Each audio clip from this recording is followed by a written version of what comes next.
जगतपुरी में कुत्ते ने फिर बनाया छोटी बच्ची को अपना शिकार। 7 साल की बच्ची को किया लहूलुहान। पुलिस ने कुत्ते के मालिक पर किया केस दर्ज।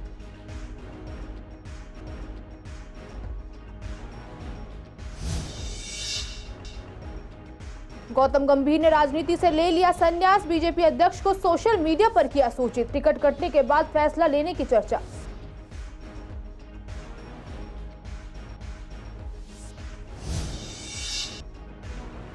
दिल्ली की बसों से यात्रियों को कई शिकायतें। बसों का देरी से आना सबसे बड़ी समस्या। यात्रियों का मानना बढ़ाई जाए बसों की कनेक्टिविटी।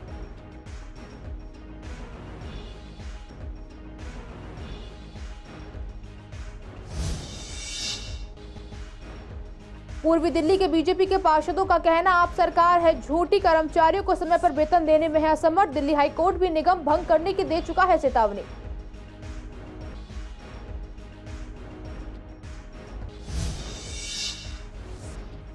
शाहदरा पुलिस ने एक स्नैचर को किया गिरफ्तार। आरोपी पहले से 29 मामलों में रह चुका है शामिल। आरोपी के दूसरे साथी की तलाश में जुटी पुलिस।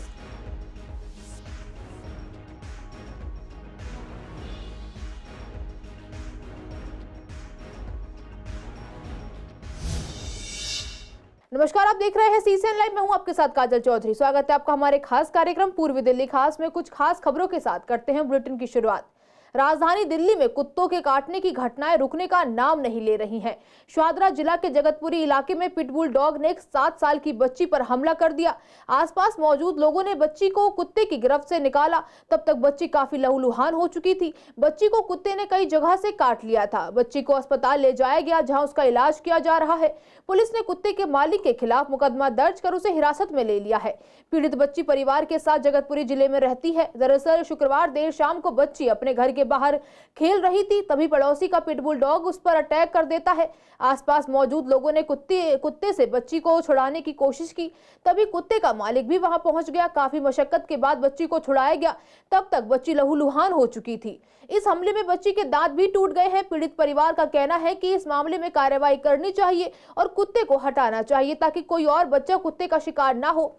वहीं स्थानीय लोगों का कहना है कि इस तरीके के खतरनाक प्रजाति के कुत्ते नहीं पालने चाहिए जो लोगों के लिए जानलेवा बन जाएं। आपको बता दें कि दिल्ली में कुत्तों का काटना एक बड़ी समस्या है। स्ट्रीट डॉग तो आए दिन लोगों को काट ही रहे हैं, लेकिन पालतू कुत्ते भी लोगों पर हमला कर रहे हैं। ऐसे में सवाल उठता है कि ऐसी खतरनाक नस्ल के कुत्तों को ही पालने की इजाजत ना दी जाए जो इंसान के लिए खतरनाक साबित हो। बात ऐसा था, वो लड़की हमारे पड़ोस में रहती है, रिश्तेदार है हमारी, तो वो इधर से किसी के बच्चे को खिला के नीचे उतर के जा रही थी। अब इनका कुत्ता जो ना अंदर से आया और उस लड़की को ऐसा चिपटा के कम से कम उसको इतनी जोर के बुरी तरीके से उसको काटने लगा। उसके केस, उसके बाल, उसके पूरे बदन के अंदर उसको काटने लगा। अब वो काटने के बाद में क्या हुआ, सब लोग गली के मोहल्ले के इकट्ठे हो गए। उन्होंने मारा पिटा, उन्होंने सब कुछ करा, लेकिन जब भी नहीं हटा। फिर बड़ी मुश्किल से एक आदमी आया जो उसने उसको मार पीट के हटाया। वो लड़की लहूलुहान हो गई, उसका दांत भी टूट गया, उसके कान में पूरा जख्म कर दिया बदन में। बाकी हम फिर वो सब लोग फिर हॉस्पिटल। उम्र कितनी है? उम्र करीबन है कोई कितनी 8 साल की उम्र उसकी। पहले हेड गवार लेके गए, हेड गवार ने मना कर दिया कि यहाँ पर इंजेक्शन नहीं है, कि इसको जीटीवी ले जाओ। फिर जीटीवी में भी नई बात बनी, फिर सादरे ले गए, सादरा हॉस्पिटल ले गए, वहाँ उसके 2 इंजेक्शन लगाए हैं। तो क्या एक्शन चाहते हैं? बस कुतिया को यहाँ से निकाला जाए। हमारे घर में छोटे छोटे बच्चे बहुत हैं, ये बस कहना चाहते हैं। हाँ जी, 2-3 जनों को हमारी गलियों में काटा है इसने। पूर्व क्रिकेटर और पूर्वी दिल्ली से बीजेपी सांसद गौतम गंभीर ने राजनीति से संन्यास लेने का ऐलान किया है, यानी अब इस बार का लोकसभा चुनाव भी नहीं लड़ेंगे। उन्होंने बीजेपी के अध्यक्ष जेपी नड्डा को चिट्ठी लिखी है। साथ ही गृह मंत्री अमित शाह और पीएम नरेंद्र मोदी को धन्यवाद कहा है। उन्होंने सोशल साइट एक्स पर लिखा है कि मैंने बीजेपी अध्यक्ष जेपी नड्डा से मुझे अपने राजनीतिक कर्तव्यों से मुक्त करने का अनुरोध किया है ताकि मैं अपनी आगामी क्रिकेट प्रतिबद्धताओं पर ध्यान केंद्रित कर सकूं। उन्होंने आगे लिखा है कि मैं पीएम मोदी और गृह मंत्री अमित शाह को धन्यवाद देता हूं कि उन्होंने मुझे लोगों की सेवा करने का मौका दिया। जय हिंद। गौतम गंभीर ने 3 दिसंबर 2018 को क्रिकेट को अलविदा कह दिया था। इसके बाद उन्होंने उनके राजनीति का दामन थामने के कयास लगने लगे थे और वो 22 मार्च 2019 को बीजेपी में शामिल हो गए। बीजेपी में शामिल होने के बाद पार्टी ने उन पर भरोसा जताया और उन्हें पूर्वी दिल्ली लोकसभा क्षेत्र से टिकट दिया था। गौतम गंभीर ने आप उम्मीदवार आतिशी मरलेना और कांग्रेस उम्मीदवार अरविंदर सिंह लवली को 3,91,000 से ज्यादा वोटों से हराया। गंभीर को 7 लाख के करीब वोट मिले, जबकि नंबर 2 पर रहने वाले कांग्रेस प्रत्याशी अरविंदर सिंह लवली को 3 लाख के करीब वोट हासिल हुए थे। आतिशी को 2 लाख के करीब वोट मिले थे। आपको बता दें कि इन दिनों बीजेपी के उम्मीदवारों की लिस्ट बनने का काम जारी है। यह चर्चा है कि बीजेपी दिल्ली में 7 में से 4 उम्मीदवारों का पत्ता काट रही है। इनमें एक नाम गौतम गंभीर का भी है। इसीलिए गौतम गंभीर को राजनीति से संन्यास लेने के लिए मजबूर होना पड़ा है। इसको लेकर हमने पूर्वी दिल्ली के बीजेपी नेताओं से बात की। उनका कहना है कि सांसद को लगा कि वो अपना पूरा टाइम जनता को नहीं दे पा रहे थे, इसीलिए जनता के हित के लिए उन्होंने ये फैसला लिया है। वो पूर्व क्रिकेटर हैं, उन्हें वहां भी समय देना होता है, इसीलिए उन्होंने समय रहते हुए अपना फैसला लिया, जो कि सराहनीय है। देखिए, ये गंभीर जी का अपना निजी फैसला है। उन्होंने अपने कार्यकाल में क्षेत्र में जो काम किए और मुझे लगता है अब वो इनसे मुक्त होकर जो क्रिकेट, जो कि उनका पैशन है, उसमें नए नए कीर्तिमान बनाएंगे और देश की क्रिकेट को लाभान्वित करेंगे।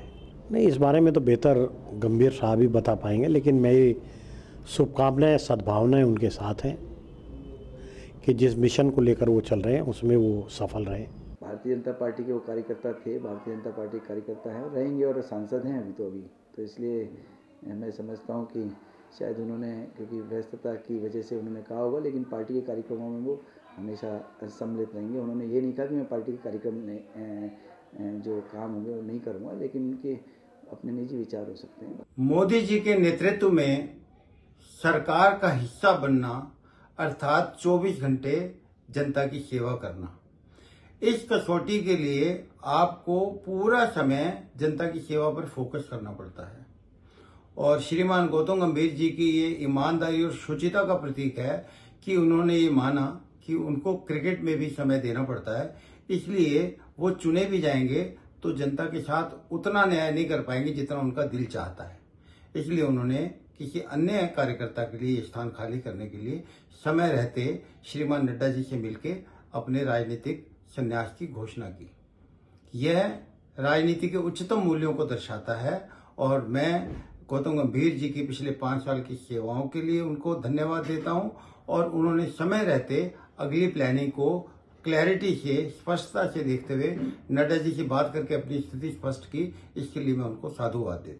दिल्ली सरकार जहां एक और बसों की संख्या में लगातार बढ़ोतरी कर रही है, वहीं दूसरी ओर देखा जाए तो अभी तक जो बसें चलाई जा रही हैं उनमें ही लोगों को सही तरह से कोई सुविधा नहीं मिल पा रही है।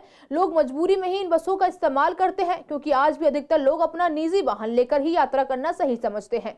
जब हमने यात्रियों से बात की कि क्या उनको कुछ कमियां नजर आती हैं, तो उनका कहना है कि बसों में कई दिक्कतें होती हैं, जैसे बसों का देरी से आना, अगर किसी को ऑफिस पहुंचना है तो समय पर नहीं पहुंच सकता, साथ ही बसें कभी भी खराब हो जाती हैं जिससे लोगों को असुविधा होती है। वहीं लोगों का कहना है कि बसों को आरामदायक बनाना होगा, साथ ही इनकी कनेक्टिविटी और सेवा भी बढ़ानी होगी, जिससे लोग अपना वाहन छोड़कर पब्लिक ट्रांसपोर्ट के तौर पर बसों को इस्तेमाल कर सके। कनेक्टिविटी तो ठीक है, लेकिन बसों को आने में ज़्यादा टाइम लग जाता है या ट्रैफिक की वजह से वो बिज़ी रह जाती हैं, फंस जाती हैं रास्ते में, इस वजह से काफ़ी टाइम निकल जाता है। इससे अच्छा अगर अपना व्हीकल हो तो आप जल्दी पहुंच जाओगे, तो यही प्रॉब्लम पॉसिबल नहीं हो पाएगा। अगर जिसके पास बाइक है तो वो बाइक से जाएगा तो जल्दी पहुँच जाएगा, बस की वेट करेगा तो ज़्यादा टाइम लग जाएगा। जैसे कि भीड़ ज़्यादा रहती है, इस वजह से लोग छोड़ देते हैं, बसों में चढ़ते नहीं हैं, तो बस ज़्यादा होनी चाहिए, तो इस वजह से हाँ, इस वजह ताकि उनमें भीड़ें कम रहें। वर्किंग आवर में तो ज़्यादा ही भीड़ रहती है। अभी तो शायद लंच चल रहा होगा, आफ्टरनून में तो मिलती नहीं है, लेकिन मॉर्निंग इवनिंग में तो बहुत ज़्यादा मिलती है। हम तो मैम देखिए अभी आए तो आधा घंटा से ऊपर हो गया, बस 211 जो है ना अभी तक नहीं आया है ये। ठीक है, परेशानी तो है ही। देखिए बहुत आदमी तो करता ही है, बहुत आदमी अपने गाड़ी से जो है ना जिसको सुविधा है वो अपना करता है। ठीक है, बहुत आदमी बस से सफ़र करना चाहता है। अब हम लोग को गाड़ी का सुविधा नहीं है तो बस से ही सफ़र करते हैं। हाँ, टाइम ख़राब होता है, वेट करना पड़ता है। बोले नहीं कि आधा पौने घंटा हो गया हम लोग को, अभी तक जो है ना बस नहीं आई। नहीं मैम, थोड़ा दिक्कत तो आती है ही, वेट भी करना पड़ता है, तो वो तो करना पड़ेगा। थोड़ा तो मुश्किल होता है, अपनी अपनी होती है जहाँ भी जाओ। बस है मैम, अब हर तरीके से हैं कि कहीं की ज़्यादा हैं, कहीं ज़्यादा वेट करना पड़ता है, कोई कोई आती नहीं है 2-2 3-3 घंटे, हर तरीके से होता है। बसों की सेवा बढ़ाई जाए और क्या है, जिस हिसाब से जनता है उस हिसाब से कम है। कंडीशन तो हर तरह की है मैम, अब अच्छी भी हैं, कहीं कहीं सुविधा अच्छी हैं, कहीं कहीं नहीं है, लूटपाट भी हो जाती है। सर्विसेज तो सही है बट समटाइम्स बहुत ज़्यादा क्राउड हो जाता है, तो इसमें लेडीज़ या गर्ल्स को हेजिटेशन होती है, मीन बहुत अनकंफर्टेबल होता है जब क्राउड होता है, तो इसमें थोड़ा हाँ, जैसे कुछ बसेस की सर्विसेज कम होती है तो उस टाइम पे वेट करना होता है, या फिर बस में बहुत ज़्यादा क्राउड हो जाता है।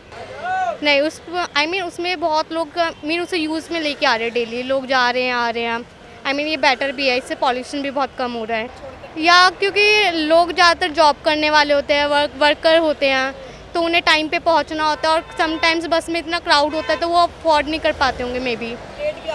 हाँ, सो लेट भी कभी कभार आती है, जिन बसों की सर्विसेज कम होती है। दिल्ली हाईकोर्ट ने निगम कर्मचारियों को उनका वेतन, पेंशन और अन्य भत्ते समय पर न चुकाने के लिए निगम को भंग करने की चेतावनी दी है। इस मामले पर जब हमने पूर्वी दिल्ली के निगम पार्षद पंकज लूथरा से बात की तो उनका कहना था कि दिल्ली सरकार ने सत्ता में आने से पहले जो भी वादे किए थे वो सब झूठे साबित हो रहे हैं और अब निगम में भी झूठ फैलाया जा रहा है।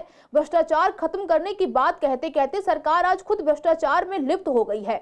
साथ ही कृष्णानगर के पार्षद संदीप कपूर का कहना है कि महीने की पहली तारीख को सभी कर्मचारियों को वेतन देने का वादा किया गया था, लेकिन आज तक वह पूरा नहीं किया गया है। पेंशनधारियों को भी पेंशन समय पर नहीं मिलती है। सरकार केवल झूठ की राजनीति करती है। दिल्ली सरकार अब निगम में भी है, उसके बावजूद भी कर्मचारियों को समस्याएं झेलनी पड़ रही हैं। वहीं विश्वासनगर की पार्षद का कहना है कि सभी कर्मचारियों को वेतन दिया जा रहा है, लेकिन कई बार कुछ कर्मचारियों के डॉक्यूमेंट पूरे न होने या दूसरी कोई समस्या होने के कारण उन्हें सैलरी और पेंशन आदि मिलने में दिक्कत होती है, वरना हम सभी का वेतन समय पर देने की कोशिश करते हैं।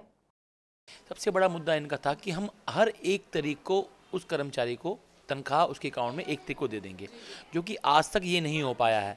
हमने उस समय भी कहा था कि मजदूर का पसीना सूखने से पहले उसकी मेहनत उसके हाथ में मिल जाए तो वो दुआएं देता है। और ये वो व्यक्ति हैं जो लोग सुबह जब हम सो रहे होते हैं तो सुबह 6 बजे उठकर पूरा एरिया, हमारी गलियाँ, हमारे चौक पूरी सफाई कर कर जब लोग उठते हैं, कई लोग ऐसे नहीं हो 10 बजे 11 बजे उठते हैं, जब उठते हैं पूरा एरिया चमका देते हैं, उसके बाद भी उनको मेहनत ना मिले तो ये बहुत घटिया बात है। ये निकम्मी सरकार है, घटिया सरकार है। वहाँ जो लैग बैठे हैं वो घटिया हैं, सिवाय राजनीति के कोई काम नहीं कर रहे हैं। अगर इन्हें वाकई में काम करना होता तो अब तक स्टैंडिंग कमेटी बना चुके होते, अब तक सब जोन बना चुके होते, ताकि किसी प्रकार से किसी भी तरीके से लोगों को दिक्कत ना हो, जनता को दिक्कत ना हो। यह आम आदमी पार्टी की सरकार दिल्ली की जनता और कर्मचारियों से वादा करके आई थी कि आने के बाद पहली तारीख को हम सभी कर्मचारियों को तनख्वाह दे देंगे और पुराने एरियाज भी खत्म कर देंगे, लेकिन 1 साल से ज़्यादा हो गया है, आज तक इस समस्या का कोई समाधान नहीं किया। क्योंकि दिल्ली सरकार से जितना फंड आना चाहिए था, ना पहले ये बीजेपी के शासन में दे रहे थे ना अब दे रहे हैं, और लगातार कर्मचारियों जनता से झूठ बोल रहे हैं कि 1 तारीख को तनख्वाह दे रहे हैं। आज इनके झूठ की पोल हाई कोर्ट ने खोल दी। मैं निवेदन करना चाहता हूं मेयर से और आम आदमी पार्टी के सुप्रीमो केजरीवाल से कि 2600 करोड़ रुपए जो कर्मचारियों के एरियर के ड्यू हैं और उसके अलावा तनख्वाहें समय से दें और पेंशन समय से दें। ये बीजेपी वाले अफवाह फैला रहे हैं। हमारे यहाँ सेंटर से, जो हमारा सिविल सेंटर हेड ऑफिस है, वहाँ से सबकी कर्मचारियों की तनख्वाह रिसीव हो चुकी है, निकल चुकी है।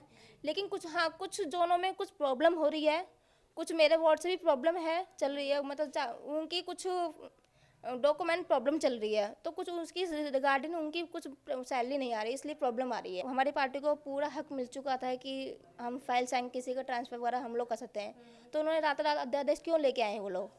मैं तो उन लोगों से पूछना चाहती हूँ, अध्यादेश लाने से मतलब क्या? उनको डर लग रहा था क्या? अगर पावर सारी हमारे हाथ में आएगी तो उनको, अगर पावर नहीं आती तो हम काम करते। मेन चीज़ हमें पावर छोड़ो, पहले बात अभी भी कहीं पावर पूरी तरीके से हाँ जी, ये तो थोड़ी बहुत देखो एलजी है, एलजी ने थोड़ा अपनी पावर लगाते ही हैं। बिना एलजी मैं तो उनसे यही गुजारिश करती हूँ कि आप जो भी हमारे काम आते हैं, जो भी फाइल आती है, अब उनको साइन करें। और मैं बस यही चाहती हूँ, बस जनता के बारे में हित के लिए बात करती हूँ मैं, बस जनता का काम ऐसे चलता रहे और आगे बस उनके हक में ही सोचे हम लोग। शाहदरा पुलिस ने एक स्नैचर को गिरफ्तार किया है। आरोपी पहले से 29 आपराधिक मामलों में शामिल रह चुका है। दरअसल पुलिस को स्नैचिंग की घटना की सूचना मिली थी, जिसमें शिकायतकर्ता ने कहा था कि कड़कड़ी मोड़ फ्लाईओवर टाइल मार्केट जगतपुरी के पास 2 अज्ञात लड़के मोटरसाइकिल पर आए, उसकी सोने की चेन छीन ली और मौके से भाग गए। पुलिस ने सीसीटीवी की मदद से आरोपियों की तलाश शुरू की, जिसके बाद आरोपी की पहचान की गई और 12 घंटे के अंदर पुलिस ने आरोपी को गिरफ्तार कर लिया। आरोपी के कब्जे से एक मोटरसाइकिल और 15,000 रुपए बरामद हुए हैं। आरोपी की पहचान हेमंत उर्फ बग्गा के रूप में हुई है। पुलिस मामले में आरोपी के दूसरे साथियों की तलाश कर रही है। सीबीएसई बोर्ड की इन दिनों परीक्षाएं चल रही हैं। ऐसे में आज 10वीं क्लास का साइंस का एग्जाम था, जिसे लेकर स्टूडेंट्स की मिलीजुली प्रतिक्रियाएं सामने आई हैं। जहां कुछ स्टूडेंट्स को एग्जाम टफ तो कहीं वहीं कुछ को आसान भी लगा। स्टूडेंट्स ने बताया कि क्वेश्चन पेपर काफी बड़ा आया था।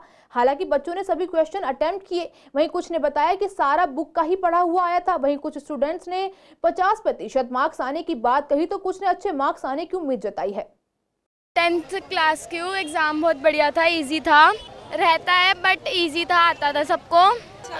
50-60 तो आ ही जाएंगे। नहीं, टफ नहीं लगा था। जब क्वेश्चन पेपर देखा तो इजी लग रहा था, हो गया था सही से। हाँ, थोड़ा सा लग रहा था कि ऑफ कोर्स साइंस का है, पर जब देखा तो फिर बहुत रिलैक्स हो गया, अच्छा आया था। केस स्टडी वगैरह भी बहुत अच्छी आई थी, तो इजी था। नहीं, हो गया था टाइम से, पूरा इतना भी लेंदी नहीं था कि अच्छा आया है, तो इस बार तो अच्छे नंबर आएंगे, अच्छा होगा। एग्ज़ाम तो इजी था, मतलब जिन्होंने पूरे साल पढ़ाई करी होगी उनके लिए इजी था, और जिन्होंने नहीं करी तो उनके लिए तो टफ ही होगा। एग्ज़ाम इजी आया था, थोड़ा सा लेंदी था, लेकिन जिस बच्चे ने पढ़ा उसके लिए इजी था और जल्दी भी हो गया था। हाँ, डर तो रहता है, मैथ्स और साइंस के लिए रहता है ज़्यादातर डर, और लेकिन साइंस का इस बार इजी आया था, प्री बोर्ड से भी इजी था। इजी भी था, हार्ड भी था, बट टाइम के अकॉर्डिंग नहीं हो पाया था, बट कैसे तैसे करके अटैम्प्ट करा हमने सारा, और ऑल क्वेश्चंस हाँ लेंथी थे बट इजी थे। और एग्ज़ाम काफ़ी ठीक था, मतलब थोड़ा हार्ड था बट ठीक था। मेरे डर तो लग रहा था। हाँ, डर लग रहा था। 50 अब तो आ ही जाए। ठीक ठाक था पेपर, इतना इजी भी नहीं कह सकते, पढ़ने वाले बच्चों के लिए ठीक था। जिन्होंने पासिंग मार्क्स तो आ ही जाएंगे, इतना इजी था।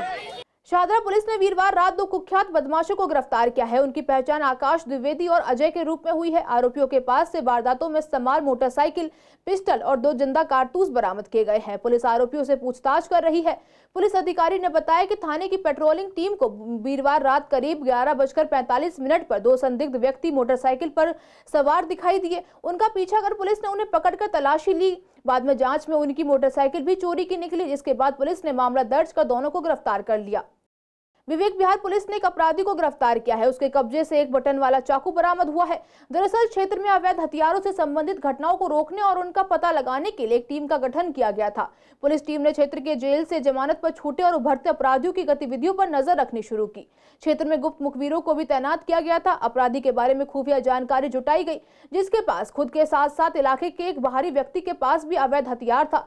शाहदरा के पास एक जाल बिछाया गया। शाम करीब 7:30 बजे Shivam enclave DDA flats Shahdara Delhi के पास एक लड़का आता हुआ दिखाई दिया। मुखबिर की निशानदेही पर टीम द्वारा उसे पकड़ लिया गया। अपराधी की पहचान बलबीर के रूप में हुई है। पुलिस ने आर्म्स एक्ट के तहत मामला दर्ज कर लिया है।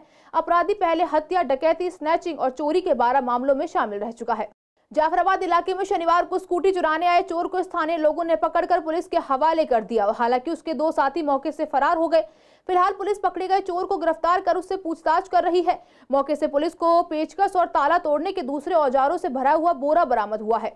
पकड़े गए चोर की पहचान नासिर के रूप में हुई है। पुलिस अधिकारी ने बताया कि शिकायतकर्ता रहीमुल्लाह जाफराबाद इलाके में परिवार के साथ रहता है। गत शनिवार रात करीब 11:30 बजे नाहरकोठी के पास अपनी स्कूटी खड़ी करके वह अपने दोस्तों के साथ जनता कॉलोनी मार्ग पर गया हुआ था। इसी दौरान उसकी मां, बड़े भाई और दोस्त समीर की कॉल आई। कॉल देखने के बाद जब उन्होंने बात की तो पता चला कि कुछ आरोपियों ने मिलकर उनकी स्कूटी चोरी करने की कोशिश की थी, लेकिन स्थानीय लोगों ने उन्हें पकड़ लिया। हालांकि इस बीच 2 आरोपी भाग निकले, लेकिन एक आरोपी नासिर को चोरी में इस्तेमाल औजार के साथ गिरफ्तार कर लिया गया।